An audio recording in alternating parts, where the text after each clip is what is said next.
So today, we're diving into a really beautiful story by Khushwant Singh, The Portrait of a Lady. And this is so much more than just a story. It's like a memory brought to life, a journey through the author's relationship with his grandmother. We get to see how it changes over time, from them being inseparable pals to, well, something more distant. It really shows how love can shift across the great divide of generations. Okay, let's just start with this line from the story, because it's pretty shocking, right? The thought was almost revolting. What on earth could he be talking about? Well, believe it or not, this is his reaction to the idea that his grandmother was ever young and pretty. You see, to him, she was this timeless figure, a fixed point in his life, who seemed totally beyond the usual rules of aging. And that idea really sets the stage for everything. You have to understand, in his memory for the entire 20 years he'd known her, she had always been old, always wrinkled. It was just a fact of his universe, something he couldn't imagine ever being different. I mean, his description is just so vivid. He paints this picture of a woman who was short and fat and slightly bent, her face a crisscross of wrinkles. But then he compares her serene, all-white presence to a winter landscape in the mountains. And that's such a powerful image, right? It just speaks to this vast, calm, and quiet kind of beauty. So even though she might not have been beautiful in the way we usually think about it, she had this deep inner beauty. And this phrase, an expanse of pure white serenity, just captures it perfectly. She was always dressed in a spotless white sari, her fingers constantly busy with the beads of her rosary. She was, quite literally, a picture of peace and contentment. All right, let's go back to the beginning, to the first phase of their relationship. This was forged in a village where, time seemed to move a lot slower. The generation gap just didn't exist. They weren't just a grandson and a grandmother. They were best friends, constant companions. Their lives were completely woven together. And their friendship was really built on this daily routine. Every single day followed this exact rhythm. She'd wake him up with a prayer, get his little wooden slate ready, and they would walk to school together. While he was learning his letters, she'd sit inside the attached temple, reading scriptures. And then they'd walk home together, feeding stale chapatis to the village dogs. It was this life of absolute purpose and perfect harmony. But then things changed, as they always do. His parents got settled in the city and sent for them. And this move, it wasn't just a change of scenery. It was a massive shift in their relationship, a real turning point that would create a distance that their village life had never, ever known.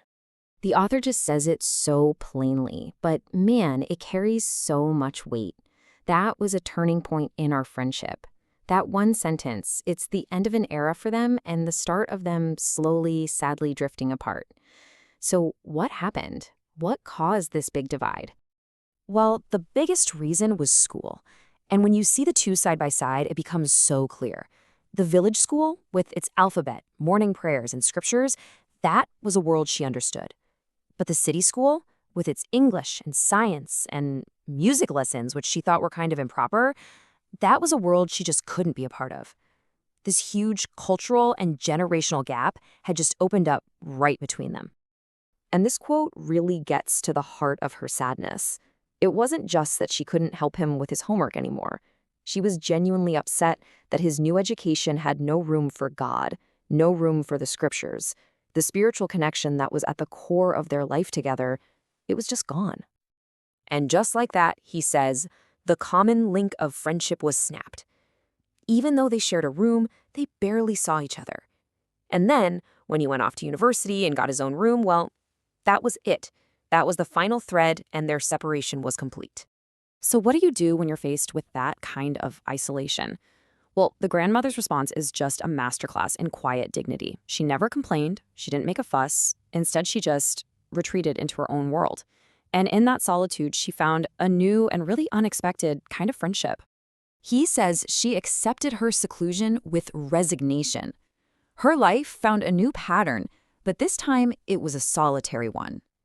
From sunup to sundown, she just sat at her spinning wheel praying. She almost never talked to anyone, just wrapping herself in this quiet routine of work and prayer. Her days became this simple, predictable rhythm: prayers, spinning, prayers.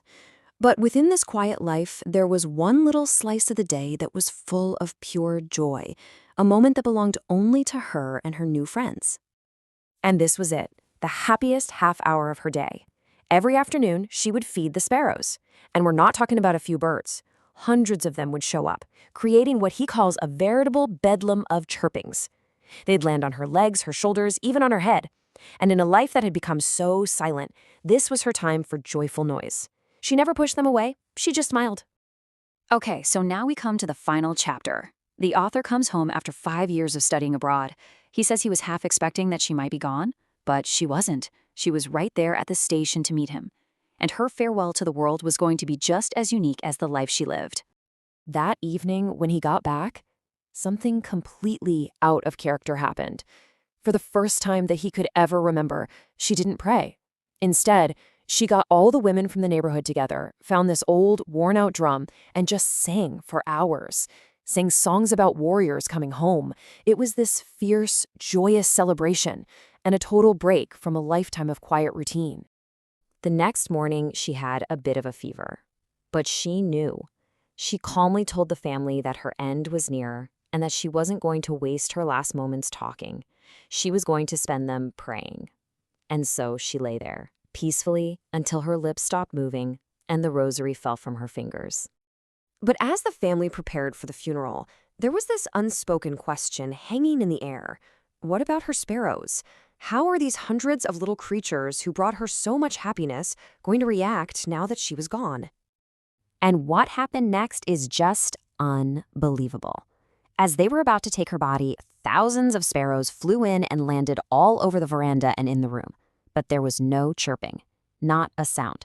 They just sat there in absolute eerie silence. The author's mother felt sorry for them and threw out some breadcrumbs, but the sparrows took no notice. They weren't there for food. They were there to mourn.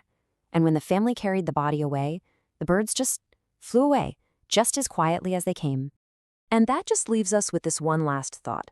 The grandmother was a woman of few words. She showed her love through quiet, steady actions. When she saw him off at the station, she didn't say a word, just kissed his forehead. And in the end, the sparrows paid her the highest tribute they could, with their own deep, heartbreaking silence. It really makes you wonder, doesn't it? Can silence sometimes be the loudest, most powerful way to express love? Prepared by K. Rajendra Prasad.